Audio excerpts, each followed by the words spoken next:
Sometimes I wonder if there are people who spend their entire lives waiting for love but never receive it. I try imagining what that would feel like, completely numb, touch-starved, waiting for an affection they'll never get. It seems no different from the reality I face. I do reckon it'll be 100 times the pain. But it isn't hard to imagine when you've always been one of the options, never the only choice. If my closest family and friends were put in a room and asked to save one person, I know exactly who they would save. And I know it'll never be me for anyone in that room. For my mother, it'll be my siblings. For my father, my mother. For my siblings, my mother. For my best friend, her mother. It's not a new feeling. In all my memories, I don't remember anyone willingly wanting to talk to me about my thoughts, my feelings.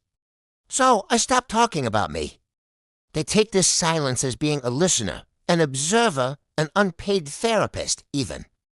And I guess you do become those things when you have nothing else to do around people. You're there for them because you know what it's like to be suffering and alone. And that's a fate I wouldn't want for anyone I care about. Once, a friend asked me, "Why don't you date? You'll never find love if you don't try." She's right, but how do I explain that I don't have the emotional strength to get invested in people again and again, just to be let down? I do understand the appeal, though the few times I tried, the high was beautiful, even addictive. It was more attention than I had ever gotten, that is, before it all came crashing down. And I had to wonder if I had flown to high, wanting that affection. Like Icarus flying too close to the sun. I wondered if I'll ever find someone who'll fly with me, or if I'll always be him. My wings burning off as I reach for my sun, I wait, sitting on my moonlit balcony, and stupidly think the moon brings me comfort because it understands me both of us alone.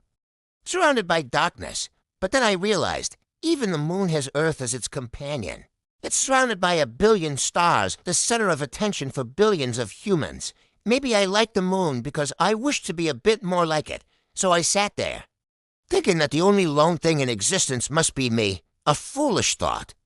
I know, because in the end, maybe I did have a companion too. It was a beautiful, sharp-thorn rose called loneliness that I hugged tightly, as it was the only thing that truly kept me company. I laughed softly, realizing that it had given me more than any human had.